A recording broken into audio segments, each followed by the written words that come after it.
ഒരാളെ പേര് അറേഞ്ച് കളിക്കുന്നതിലും ശ്രമിക്കുന്നതിലും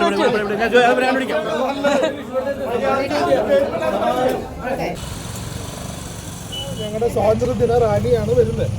സ്വാതന്ത്ര്യദിന റാലിയെ പോലീസ് തടയണമെങ്കിൽ മതിയായ കാരണം വേണ്ടേ?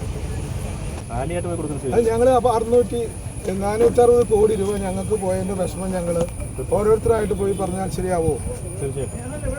അപ്പോൾ ഇത് ഞങ്ങൾ മനഃപൂർവ്വം ചെയ്യുന്നതാണോ അല്ലെങ്കിൽ മനസ്സിലാവുന്ന പണം കൊണ്ടാണ് അവിടെ NCP കൺവെൻഷൻ സെന്റർ തുടങ്ങിയത്. 460 കോടി ഞങ്ങൾക്ക് നഷ്ടപ്പെട്ടിട്ടുണ്ടെങ്കിൽ ഞങ്ങളുടെ മുമ്പിൽ നിന്ന് ഞങ്ങളോടൊപ്പം പടവരുത്തേണ്ട ആളാണ് ഞങ്ങൾക്ക് എതിരായിട്ട് നിൽക്കുന്നത്, അവൻ്റെ കൂട്ടാളികളും. ഇതെന്തിനാണ് സാറേ? ഇത് ജനാധിപത്യ രാജ്യമല്ലേ? ഞങ്ങൾ എന്തെങ്കിലും പ്ലക്കാർഡ് പിടിച്ചിട്ടുണ്ടോ? നോക്കൂ, ഇല്ലല്ലോ. ഞങ്ങളുടെ കയ്യിൽ ഇല്ലാണ്ടല്ല. കാരണം ഇന്നത്തെ ഈ ദിനത്തിന്റെ ശോഭ കെടുത്തരുത്. സ്വാതന്ത്ര്യ ദിനത്തിന്റെ സന്തോഷം നിങ്ങൾക്ക് എല്ലാവർക്കും ഉണ്ടാവും, ഇവർക്കില്ല സാർ. അപ്പൊ ന്യായമായി ഞങ്ങളുടെ ആവശ്യം അന്വേഷിക്കണം. തൂത്തുക്കുടി പ്ലാന്റിൽ കട്ടുകല് സോൾവെന്റ് എക്സാംസിൽ നിന്ന് പുറത്താക്കിയപ്പോൾ രാജിവെച്ച് പോകുന്നു സാർ. ആ കള്ളനാണ് ഇപ്പോൾ ഞങ്ങളെ മര്യാദ പിടിപ്പിക്കാൻ നിൽക്കുന്നത്.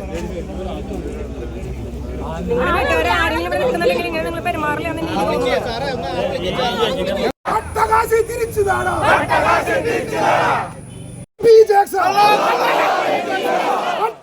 തിരികെ താടാ, തിരികെ താടാ. MP ജാക്സന്റെ ഗുണ്ടകളെ, ജാക്സന്റെ ഗുണ്ടകളെ, നിങ്ങൾ അറിഞ്ഞോ നാട്ടാരെ? നിങ്ങൾ അറിഞ്ഞോ നാട്ടാരെ? ഇത്ര പേര് വേണ്ടെന്ന് പറ്റില്ല. എന്താ ഒരു 3 പേരൊന്ന് വേറെ മേടിക്കും. അതെ,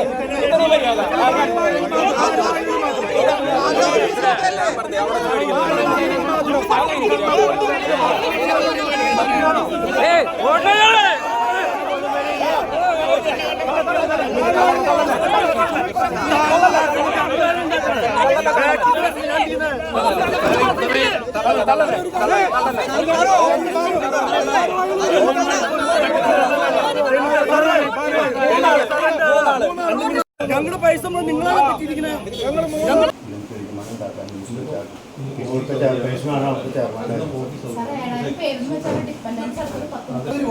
തിരിച്ചറിയാൻ 30 രൂപ നീ കളിച്ചത്